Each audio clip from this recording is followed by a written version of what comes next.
Hello, everyone. Depending on which time zone you're logging in from, a very warm good morning, afternoon, or evening to all of you. It's a real pleasure to have you all with us for this very exciting and topical discussion that we will be having today. My name is Vinika Rao. I'm delighted to be here. The topic of our discussion today is women in leadership, to delegate or not to delegate. Do women experience delegation differently from men? Are female leaders less likely to delegate authority and work to their subordinates? If yes, what is the reason for this reluctance? And how does this impact the performance of their subordinates? And because, of course, no conversation today is complete without thinking about the ramifications of COVID-19, what are the implications of the pandemic for the ideas behind women in leadership to delegate or not to delegate? These are some of the exciting issues that we will be talking about today. It's my pleasure now to introduce our first two speakers for today. We have with us Professor Zoe Kinias. Zoe is the Academic Director of the INSEAD Gender Initiative, and she's the Chair of the Organizational Behavior Area at INSEAD. We also have with us Professor Modupe Akinola. Modupe is the Associate Professor of Management at Columbia Business School, and happily for us at INSEAD Gender Initiative, she's also a visiting fellow with us. Welcome to you both, Modupe and Zoe. Modupe will be doing a research presentation on the topic of this webinar, and Zoe will be asking her questions as we go along. So do send in your questions to them both just as soon as Modupe starts. Over to you now, Modupe. Excellent. It is a pleasure to be here and to share some research that I've conducted with some of my collaborators on the question of delegation. Should women as leaders delegate or not? Do we delegate or not? So as we start this, I have a task for you to do. I want you to take a moment to write down all of the work-related tasks that still remain on your to-do list this week. It's only Wednesday, so I'm sure there are things to do on Thursday and Friday. Some of you might even have some things that you're gonna do on the weekend for work. Just jot down 5 of the key items that are on your work-related to-do list. And I'll give you a minute or so to just do that.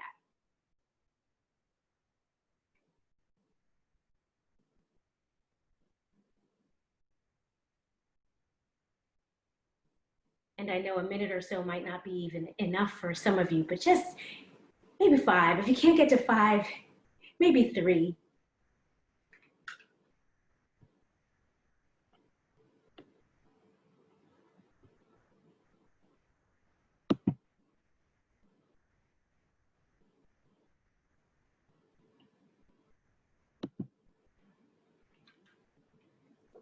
Now, I want you to look back at that list that you've created, or maybe that you're still creating, and think about which 1 or 2 or maybe 3 items could you pass on to somebody else.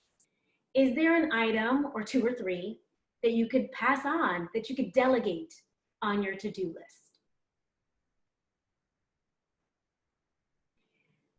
And what if I told you that your response, the answer to that question, depends on whether or not you're a man or a woman? Now, a lot of this research was motivated by some of my own experiences with delegating. Before I was a professor, I was a consultant, and I'd see that there was so much variance in who delegated, why they delegated, when they delegated. And so I wanted to probe more into this idea of delegation. And some people say research is me search. So maybe it was a quest for me to better understand, is there something about me and my ability to delegate, or is this a broader phenomenon where women might differ in their delegation? Now, we know from research that delegation is actually something we really should do. If you look at any newsstand, or if you look at any book, leadership book list, you'll see that they tell us we should delegate. Delegating is a good thing. Good managers delegate their work. And why? Why is delegation important? Well, we all know it can improve the speed and quality of decisions. It reduces your overload. It can even increase intrinsic motivation for those who work with you. And it can help develop those who work with you. But as I mentioned earlier, one of my key questions was, who is more likely to delegate, men or women? So my collaborators and I set out to answer this question.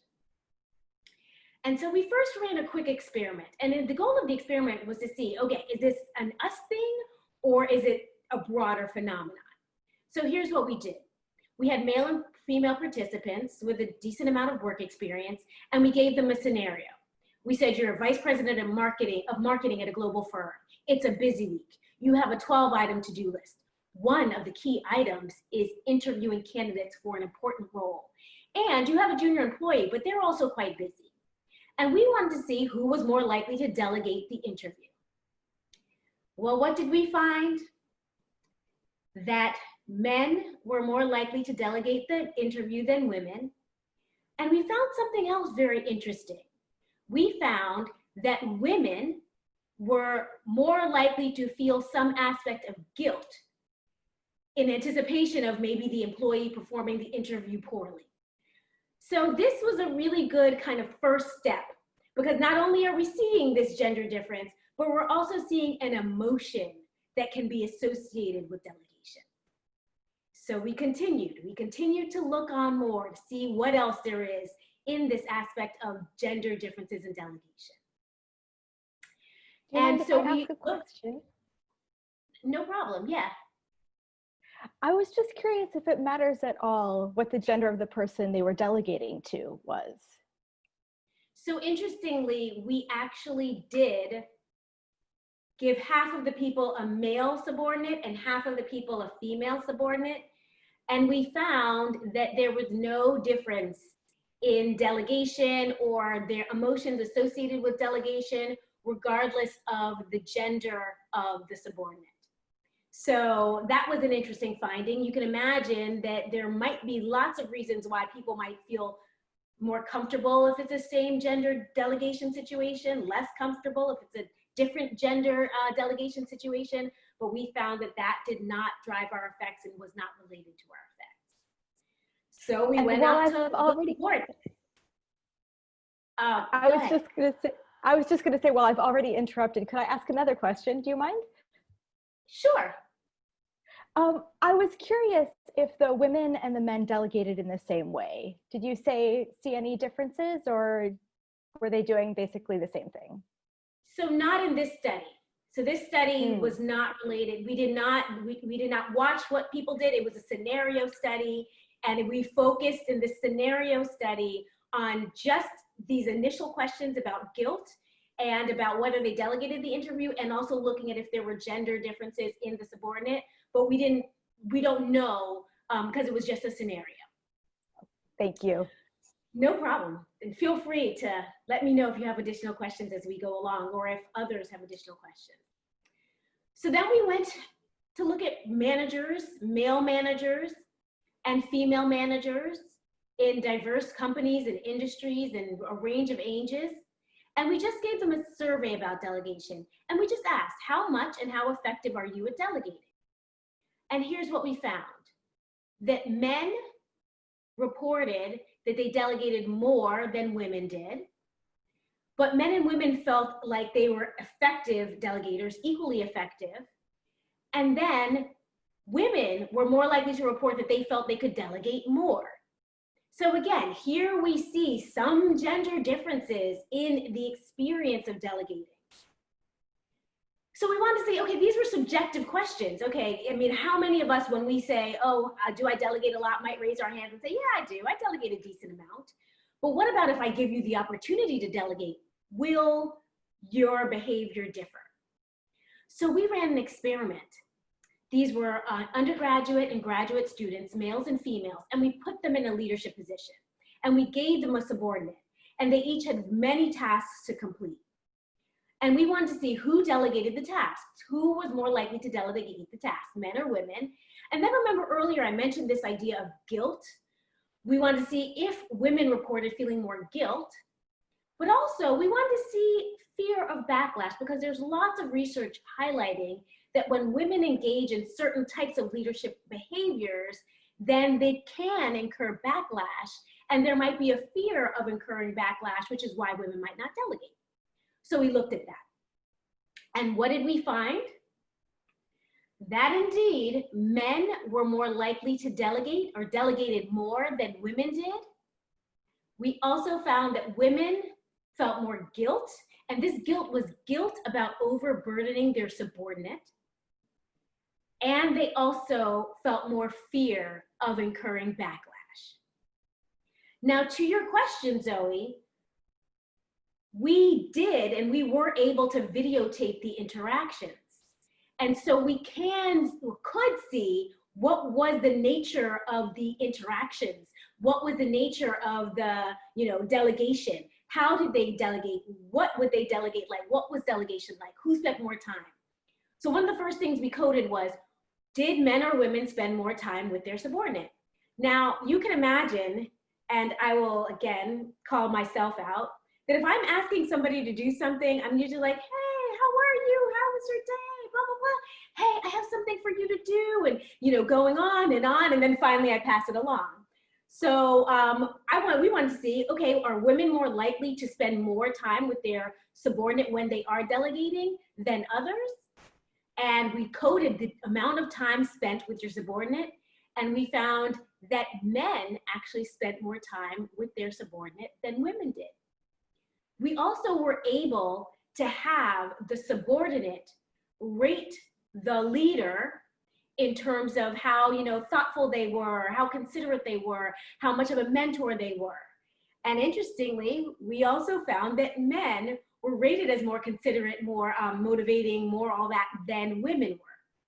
So that was also an interesting finding, because what that might suggest is that the guilt, the fear of backlash makes women kind of like, here you go, and run away, versus actually fully engaging. So I hope that does help answer your question, Zoe. It does. Thank you. I got a little overexcited earlier. Do you want to say something else, or we have a couple of audience questions that I thought you might like to answer as we're going through? Yeah. Sure. So we had a couple of questions getting to potential concern that women would be blamed if the interview was not done well. Maybe they're trusting the person that they're delegating to less. Do you have any thoughts on those suggestions? Yeah, so the idea of trust and the idea of blame, if you do pass something on, these were all things we were very interested in understanding. And interestingly, though, in all of the studies we conducted, and I'm only showing some of these studies, we never found that it was a trust issue or that it was related to feeling like you'd be blamed or viewed poorly if you delegated. It was more so, I feel bad about passing on something to somebody who's really, really busy. And one could argue, though, that this idea of feeling you'll be blamed in some ways might be related to fear of backlash. So I can see how that might fit under that category. But that was the overarching category with regard to like the concept of blame. Any other Thank you. questions? And yes, there's one more I thought might be nice to speak to. Were there any culture, race, ethnic differences, or were you able to look at that in these studies so far? So we were able to look at that. There wasn't that much diversity in our samples, but in looking at it, we did not find any race effects or culture effects. However, as I proceed, you'll better understand when we might expect to see culture effects. So if I don't go back to that, Zoe, please ask me to share. So I think I will move on with that. So we next wanted to see, well, okay, we've seen guilt and we've seen fear of backlash. What are some of the other emotions associated with delegation? So again, we had male and female managers and we gave them a survey and we asked, how does delegation make you feel? And we found that women reported that delegation made them feel in a more negative mood, less positive mood, more anxiety, and more guilt. So here again, we're seeing a lot of negatives associated with delegation. We wanted to better understand why. What does that come from? So we then next move to, okay, well, what are the characteristics associated with delegation that might make one feel negative mood, less positive mood, and all that? So here our participants were MBAs with managerial experience, men and women. And we asked them, how much do you associate the following adjectives with delegation? Here are some of the adjectives we asked: other-oriented, supported, developmental, considerate. And one commonality across these adjectives is that they're related to being communal or relational. We also asked them adjectives like this: powerful, confident, aggressive, and controlling. Why these adjectives? Because they're related to dominance or agency. And so what did we find, and why did we ask those particularly? Because we know from research that being communal is aligned with the gender role stereotype. Women are expected to be communal and relational. Women are rewarded when they engage in communal behavior. And so if women view delegation as communal, then they might be more likely to engage in it because it would then help them because it's aligned with the gender role stereotype. However, agency and dominance is misaligned with the gender role stereotype. And it's aligned with women being viewed as assertive or aggressive. And we know that women tend to get penalized for engaging in agentic behavior. So if women view delegation as agentic, they'd be less likely to engage in it out of fear that it would hurt them and there would be negative repercussions for doing so. So here's what we found. That for women, delegation was equally communal as it was agentic. Men and women both view delegation as equally communal or similarly communal. There's no difference in men and women's ratings of delegation as communal. But interestingly, there is a difference in men and women's ratings of delegation as agentic. Men rate delegation as less agentic, as less of a dominant behavior than women. And so why is this critical? Because it suggests that if there is a behavior that is equally agentic and equally communal for women, that the agentic aspect might loom larger in their heads, and as a result, they may engage in it less. So what does that mean? And what is the new term that we have coined to capture these types of behaviors that are equally communal and agentic? We call them gender role paradoxical behaviors. And we call them this because on one hand, they are aligned with the gender role stereotypes, and on the other hand, they're misaligned with the gender role stereotypes. So if there's any type of behavior where agency and communality are critical or viewed, or behaviors that are viewed as both, women might be less likely to engage in them because it's a paradoxical behavior. Okay, so what do we know so far from what I've shared? That women are less likely to delegate in interviews, self-report delegating less, delegate less when they're given a subordinate, associate delegation with negative mood and anxiety, feel guilt when they delegate, fear backlash when they delegate, and associate delegation with both communal and agentic traits, all relative to men. So as a person who does gender research, one of the things I always find to be very important is to make sure that when you find a difference, you figure out how you undo that difference, because we need to learn from this. So how might you get women to delegate? We asked women, 50 female senior executives from a variety of different companies, what would motivate you to delegate? And here are some of the things they said. Helping their employees with their career, helping employees grow, being viewed as a good mentor, teaching employees new things. They said more, being viewed as a more effective manager, getting things done more quickly. Some of these other aspects would get them to delegate. And if you look at these responses, one key theme is that all of them focus on the communal aspects of delegation. So that led us to wonder if when you focus people on the communal aspects of delegation, will women be more likely to delegate? So what we did was, again, we had MBAs, males and females, And we again put them in a leadership position. And in this situation, they had to give feedback to a subordinate. And embedded in the feedback were items or tasks that needed to be delegated. And we told them, delegation helps subordinates.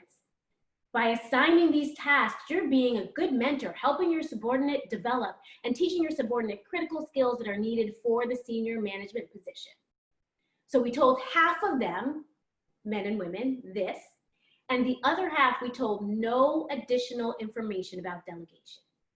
And what we wanted to see was how much negative mood did they feel prior to delegation? Because again, these negative emotions were associated with delegation. And if you tell somebody, oh, you know, your subordinate, it's a good thing you're for your subordinates, would they feel less negative mood and then as a result delegate? That's the point of what we were testing.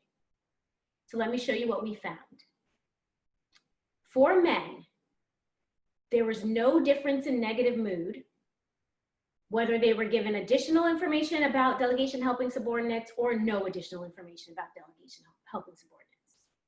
What we found for women was that when they were given no additional information about delegation, here you see they have greater negative mood than men, but when you told them delegation helps subordinates, they experienced less negative mood,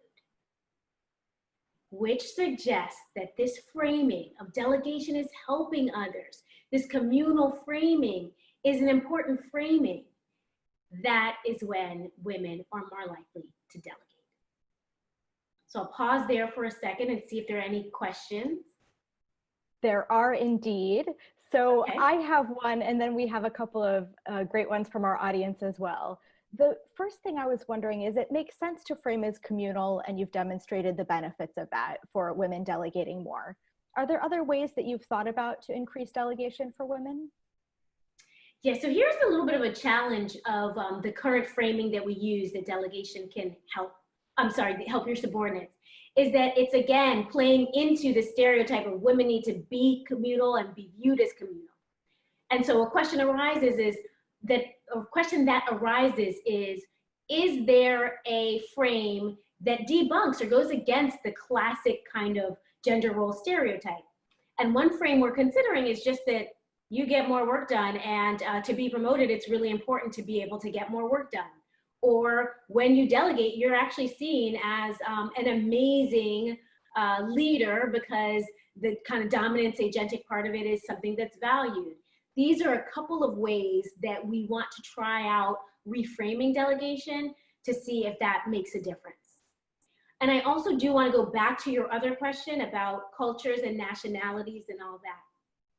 So if underlying all of this is this idea of gender role stereotypes, if there is anything about your culture or nationality that would make the agentic aspects of a behavior loom larger than the communal one, then I would expect that if you fit in that social category, you'd be less likely to delegate.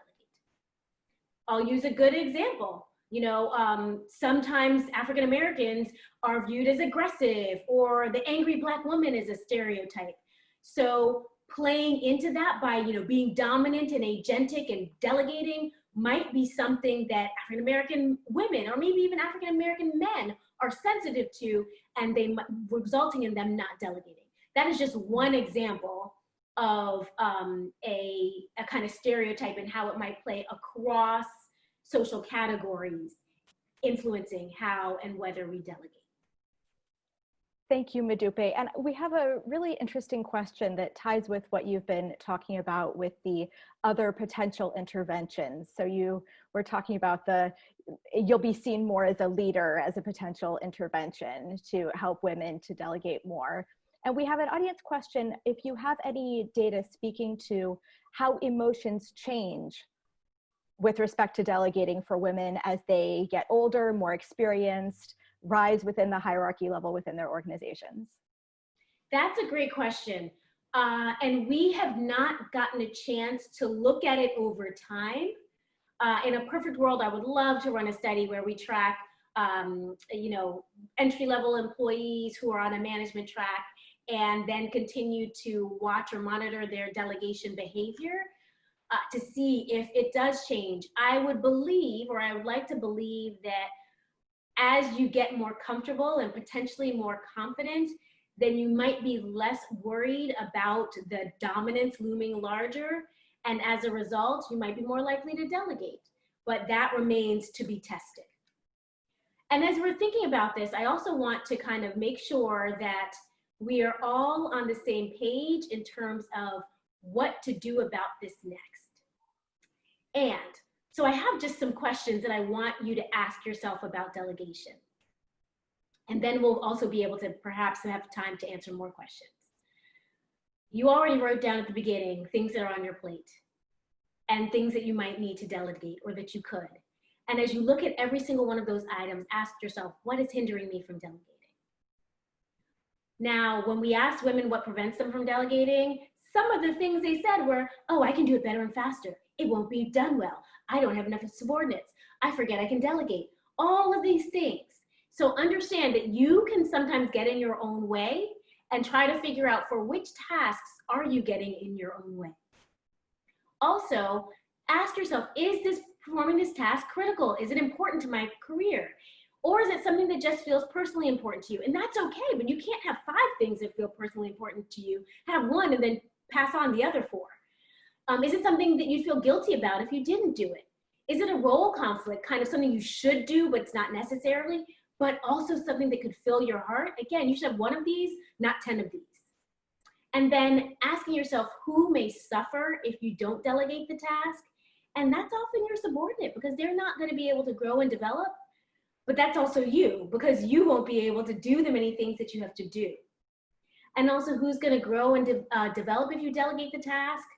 You will, your subordinates will, those who watch you as you delegate more will. And so it is a really important task or item to always consider as you're thinking about the busy weeks that you have ahead. So with that, I will stop my screen share and I will open it up for more questions from Zoe or others. Or Zoe, others through Zoe. How about that? Perfect. Thank you, Modupe. So I have a question about the backlash that you'd mentioned a few minutes ago. So if women are concerned about backlash or being punished as a result of delegating more than we understand ourselves to be allowed to based on gender stereotypes, what do we know about how people really respond to women who delegate? So here's the thing, we don't know that much. There has been very little research on delegation, by the way. So this is one of the few experiments or experimental examination and field examination of delegation. In the past, a lot of it was just qualitative. How do you delegate? When do you delegate? Interviews. So we don't know. But one of the things we're doing right now is we're looking at 360s. 360 feedback. There's a 360 feedback process that we have senior executives engage in that asks about delegation. And one of the things I'm looking into is, are women versus men rated higher or not on delegation? And what I'm finding is that women are actually perceived, effective female leaders are actually perceived as being good at delegation or effective of delegation. And so the question that begs is this just a perception in women's heads? And that then leads to, okay, can we reframe? Remember we were talking about that earlier, to say, by the way, effective female leaders delegate and are viewed well when they delegate. That might be another way to reframe delegation to get women to engage in it more. That's great news, I think, for lots of us. Thank you for sharing that. And at this stage, I think it's time for us to start transitioning into our panel discussion. Indeed. Thank you so much, Modupe, for that very insightful presentation, and to Zoe for taking us through that conversation.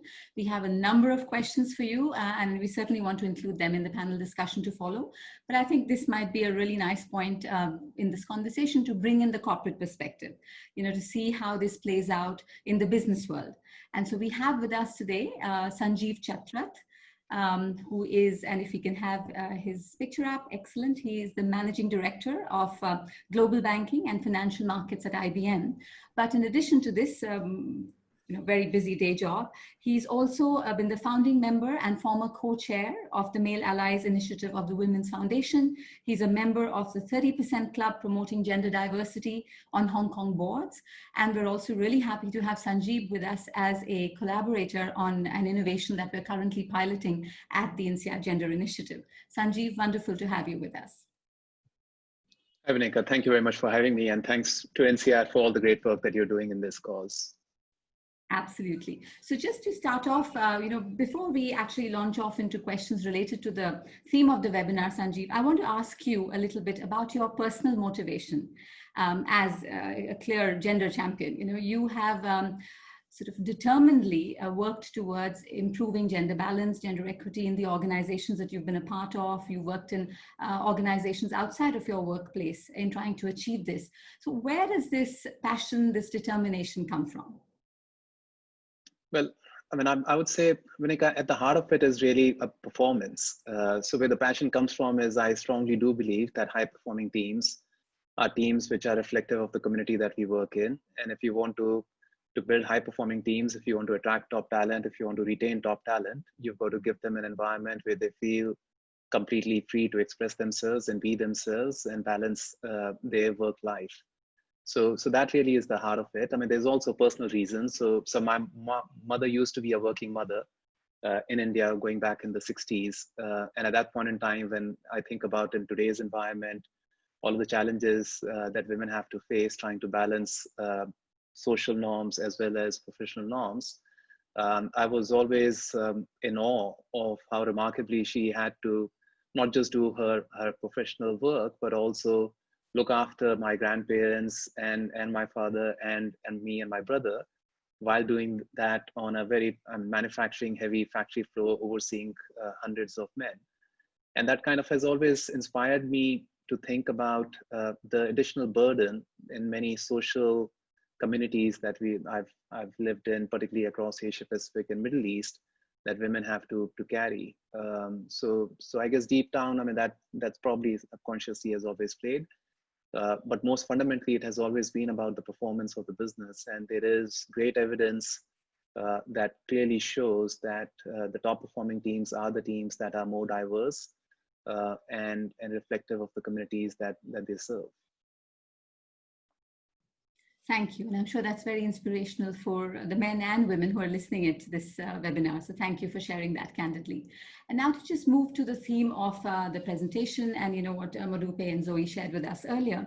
So, Modupe talked about how the research and what it showed in terms of women leaders and how they might delegate differently from men. Now, of course, you have been, in the corporate world for many years. You probably had women bosses who have or have not delegated to you. You've had colleagues who are senior women leaders themselves now and perhaps are delegating differently from men, or perhaps there's no difference. So I wanted to ask you to give us your experience. Does it fit in with what we've heard so far? Has it been different? Yeah, look, I mean, I think the study is fascinating and definitely very, very insightful. So thanks, Modupe, for sharing it. I've been very, very fortunate actually throughout my career to work for some amazing women. I work for a company that again has been a torchbearer when it comes to driving diversity and inclusion globally for more than 100 years. We hired our first women as well as Black employees going back to the 19th century. And they've been very, very progressive, which has been well documented and well recognized. From my personal career point of view, I mean, I've been, again, very fortunate to have some really inspiring women leaders that have definitely delegated to me. I've grown through those experiences, and in many ways, I kind of feel any leader is a reflection of the kind of environment that they've been through. And a lot of times it challenges you and grows you. So hopefully I'm a mix of a shade of all the different leaders that I've had an opportunity to work throughout my career in. My reflection on the study that Modupe shared is also, if I had to hypothesize, I kind of feel sometimes women do face a double bind. And what I mean by that is you're damned if you do and doomed if you don't, because a lot of the times the burden of leadership, it feels almost like there is a masculine standard that women are getting measured against. And hence they're either extreme perceptions. So you're viewed either as too soft or too hard. As it is, there's a very high competence threshold I've observed in many organizations that female leaders have to clear. And perhaps not just for female leaders, even, I would say in many cases, people of color have had to clear to demonstrate their ability and why they've got a seat on the table. And lastly, also trying to balance those social expectation and norms where sometimes culturally there is a paradox of some shape where you've got to be competitive but not disliked is also a balance. So I'll say there are in many organizations and perhaps in corporate world a lot of very masculine standard of leaderships that need to be reformed. And I do strongly believe that men have a very big role to play in reforming those expectations, because if 70 to 80% of leadership teams in most organizations are men, and those organizations need to pivot to a more equity-based, performance-based culture, it's the men that have to play a very active role to reform those expectations. So you saw all three of us shaking our heads vigorously at various points of what you said, and we certainly, in terms of double bind and many other things. So I'm sure there's a lot of agreement there. Zoe, moving to you. Now, Sanjeev shared his experiences with his own workplace. Now, you yourself, in the classroom, interact with many hundreds of, I think, men and women leaders every year. What is your experience like in terms of this connection, in terms of the findings of the research, women in delegation? How do you feel from your experience? Thank you for asking, Vinika, and thank you, Madhupe, for the beautiful presentation. And Sanjeev, what you were just sharing also resonated so strongly for me. So what I tend to find in the classroom with our executives, both male and female, is that there is the findings that Madhupe has shared with us resonate quite strongly. So when we talk about delegation, it is often the women in the room who are feeling a bit more uncomfortable. And I do this in the mixed gender groups. And so I do see people sharing experiences that are consistent with what Madhupe has talked about. It's interesting, though, that I often find with our more mid-career female leaders that giving them permission seems to make a difference. Even it's sort of that encouragement, or that the idea that this is something that it is okay to do seems to activate a bit. And again, among our more senior leaders, consistent with what Madhupe was sharing just at the end of the talk, we tend to see less of that gender gap. It seems that it might be a little bit more of a mid-career type of obstacle or challenge, and then the empowerment of getting to the higher levels, or the experience of doing it and having it work successfully, seems to, based on my observations and my conversations with folks, to help. Yeah, thanks for asking. Sure, and just staying with you, Zoe, given the situation we're grappling with, COVID-19 and its ramifications, have you seen that making an impact, making some difference in terms of delegation and how it perhaps needs to happen more, or the implications might be more or less important in that context? Very relevant and timely question. I have not seen any research talking about the extent to which men and women delegate differing as a result of the current disruption. But there's a lot of evidence, including the survey that we ran a few weeks ago, showing that women are stretched thinner now than men are. So because of the societal norms that Sanjeev spoke to a bit, that women are more responsible for caring for families, when we have children in homeschool, when we have a lot of the resources that we typically have available to support our female professionals, there's more for them to have to do now.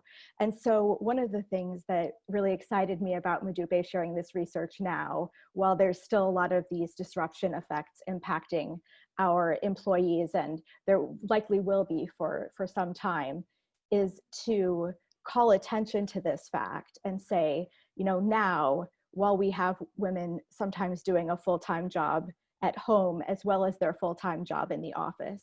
And for our women in, men and women in mid-level management and more senior roles, they might be doing even more than one job now, because we also know that the disruption is leading to a lot of extra work, even for middle managers, all the way up to top leadership, which makes me all the more grateful that Sanjeev has taken time out of his very busy schedule to share with us today. But just to keep in mind, this is something for us to pay attention to as individual employees, managers, and leaders with respect to our own ability to delegate with a 6-year-old son at home on homeschool for going on 4 months. This is something I've had to practice myself. And also to ensure that we are empowering our staff members who have others that they can delegate to do that. This is a time to be really paying attention, even more than we normally would for those who have extra demands on their time now. Thanks for asking, Vinika. Absolutely, and completely resonate with everything you've said, I think, and so yeah, very important. Madhupe, lots of questions to you, so I'm going to try and take a couple as we go along, and Zoe and Sanjeev, feel free to give us your insights also to the questions that are being asked. So one that has come up from Melissa, and then there are a couple other questions related to that, is about the difference between delegation of tasks and delegation of decision-making and leadership. And her question is around, is what we've talked about so far more about delegation of tasks? And if so, has there been any work done on delegation of decision-making, which might be more relevant in some contexts? And is that more difficult, perhaps? Are men more likely to resent giving that up? Are women more likely to let it happen? So your views on that. There are so many things that come to mind with that question.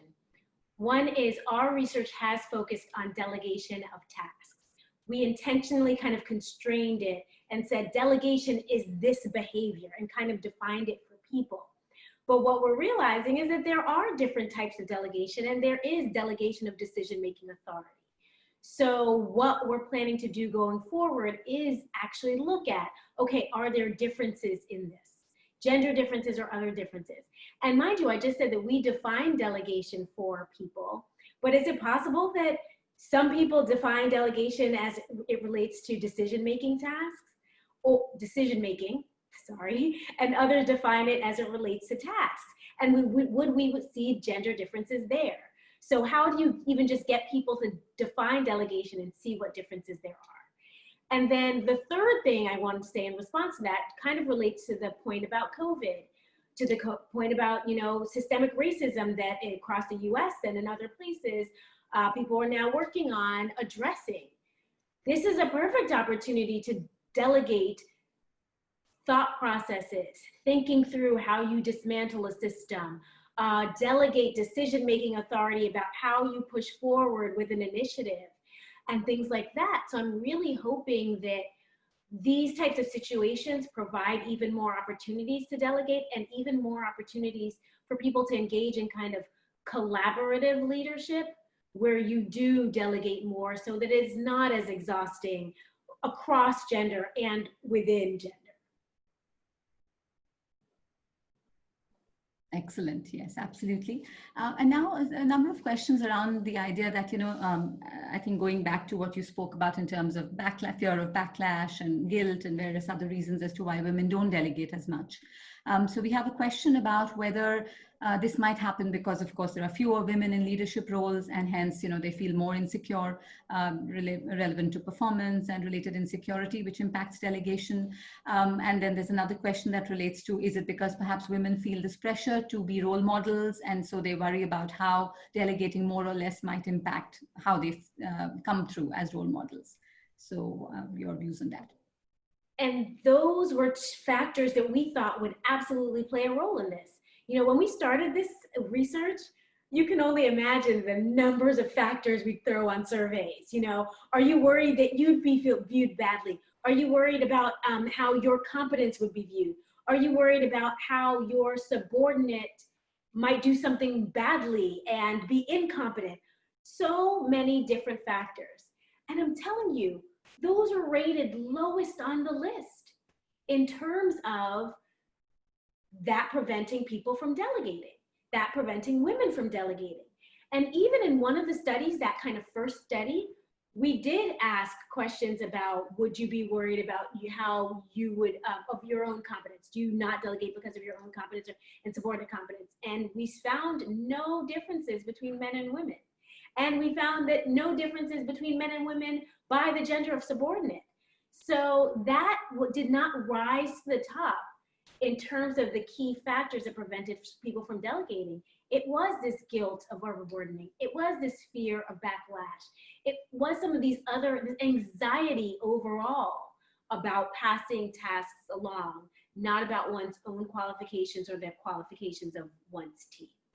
But I do think that perhaps as you get more senior, those are some of the factors that might play a role. And, you know, we haven't done that much research on this over the lifetime of a leadership career.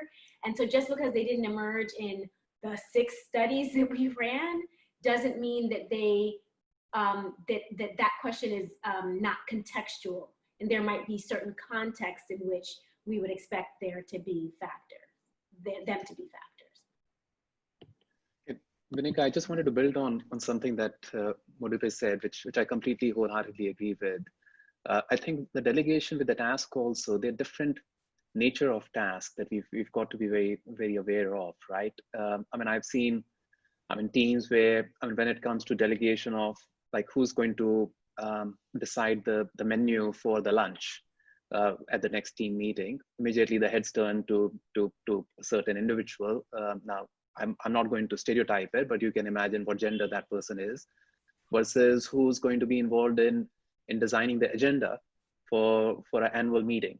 And again, so there are shades of different tasks. And I think there are some tasks which are high visibility, career enhancing, and developmental, whereas there are other tasks which are perhaps sometimes almost reinforcing stereotypes within the organization. So I think it's, again, the ownership comes back to the leaders to be aware of their actions.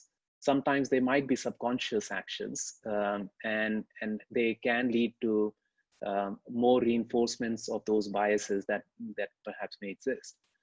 Again, I come back to the fact that I'm very fortunate to work for an organization where we've got very strong female leadership. Our executive chairman is a woman.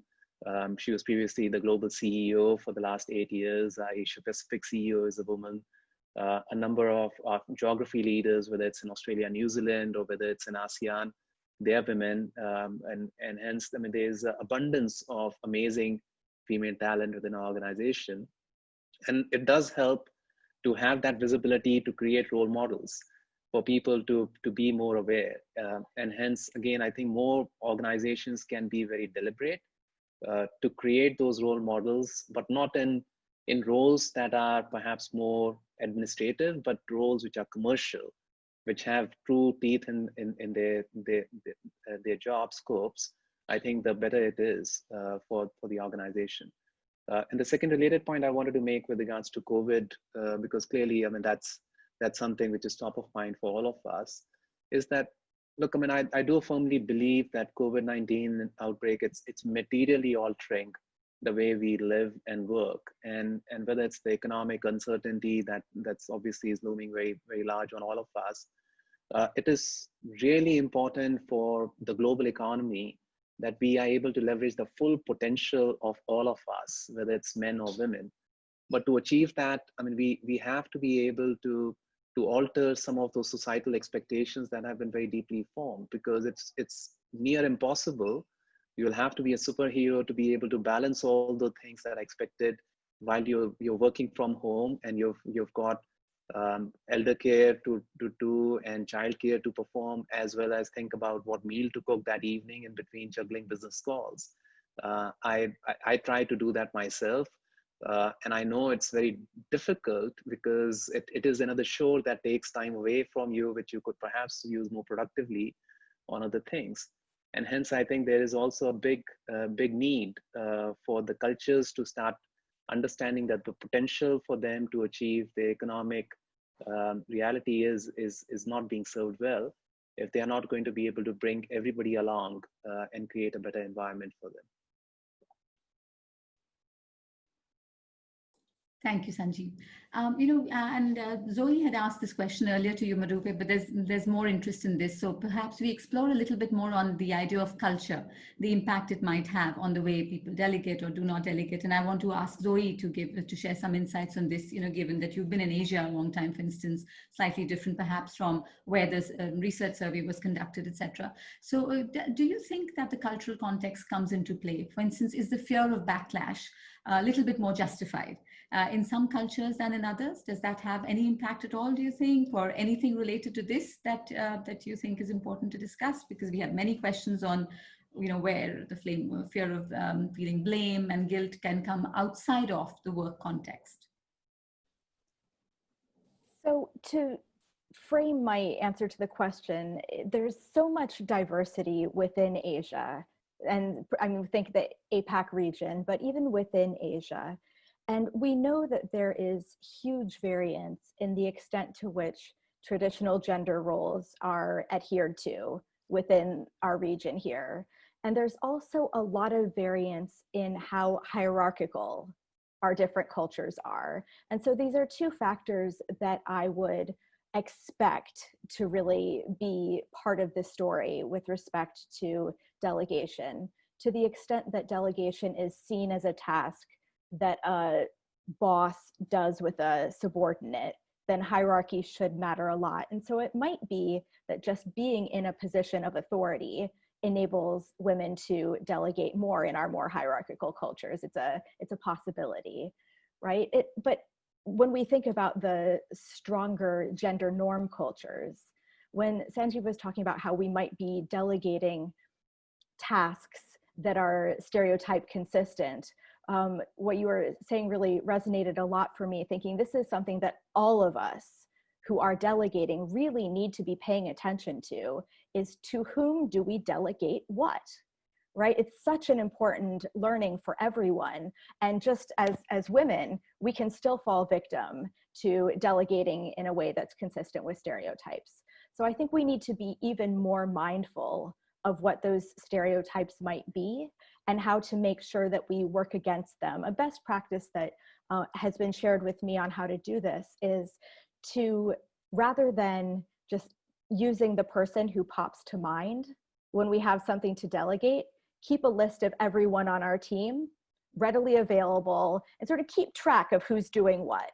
And this can help us to balance that out rather than always just going to the place that our brain automatically takes us to ask to do particular tasks, because that unconscious bias can very easily sneak in when we're just doing the top of mind delegation assignments. Marupe, you want to add something to that, or shall I go on to many other questions that we want to quickly get through? I think Zoe's... In the interest of time and Zoe's excellent answer, let's move on to other questions so we can get through as many as we possibly can. Yes, absolutely. So, there are a couple of interesting questions that bring in the subordinates point of view into this, which might be interesting. They're not perhaps directly related to what you've covered in your survey, but your views will be great on this. Questions around, is there a gender difference regarding employees proactively requesting that their managers delegate tasks to them? And how might that influence the level of delegation that, women managers, for instance, do? Very interesting perspective. Yeah, I think that's a really good question. Off the top of my head, is there, I can't think of any research off the top of my head that specifically examines that. Zoe might remember more or remember anything else, but I haven't seen that. Now, what did come to my head was research showing that in job applications, an application might say, here are the qualifications we're looking for. And a woman might say, oh, I don't fit all of those and therefore not apply. But a man with the same resume will apply and not discount themselves because they don't fit all of the qualifications. That just leapt into my mind and did make me wonder if that kind of boldness about your ability to fulfill something, to rise to the occasion, even if you don't have the skills, might make men more likely to ask for a step-up delegation role than a woman. So my guess is maybe we might find that based on that past research, but there isn't much research that I know of that asks that question. And what I love about webinars and sharing research is that you get new research ideas. So thank you. We really haven't focused on the perspective of the subordinate other than trying to get the subordinate's perspective on how much time they spent, how considerate the leader was. So I think that's a great future direction. Indeed, yes, I thought that was really interesting. I was just quickly going to ask our three panelists to give us their wrap-up comments, a little word of advice to leave our audience with. So we have a minute and a half left, I think. So if we can do a quick round, Modupe, perhaps start with you. Sure. So one of the big things that emerged from this work for me is, can we make sure that we embed and incorporate questions about delegation into our regular feedback processes across gender, asking what's on your plate, what can you pass on, so that it's top of mind, so people know that it's an option, know that it's expected across gender, and then we'll engage in delegation. So I kind of think of this as another checklist to add, another item to add on a 360. And I hope that if we do that, and also as women remind ourselves that delegation is communal, that it is a good thing, that people are seen as effective when they delegate, then we'll see more delegation across genders. Zoe, what would you like to add? So Modupe basically just said exactly what I would have said had you asked me first. So I'm glad you gave her an opportunity to speak to her research. The one point that I can add on a personal side is Modupe shared earlier that we're all allowed one passion item. That's our one thing that we get to do ourselves without delegating. And I think I have 3 or 4 of those currently. So I have taken in what you've said, Modupe. Thank you for that.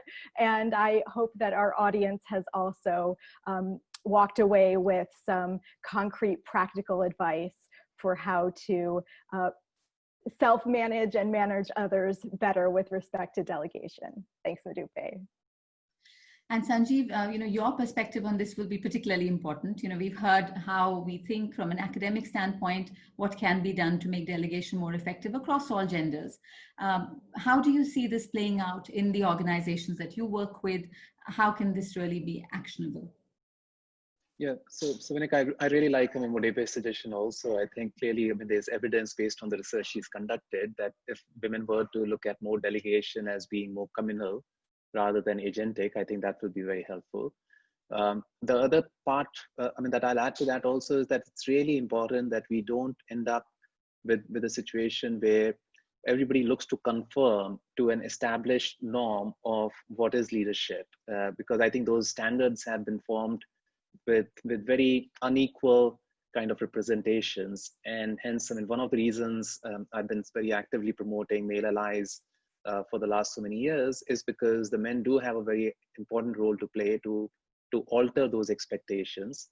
And hence, it's also very important that now women don't start to behave within quotes more men-like to conform to the standards that they've had, because the power really comes from the diversity, the cognitive diversity, as well as different perspective that men and women bring to any engagement. And it's important that you don't end up with a situation where everybody looks to conform to a certain way.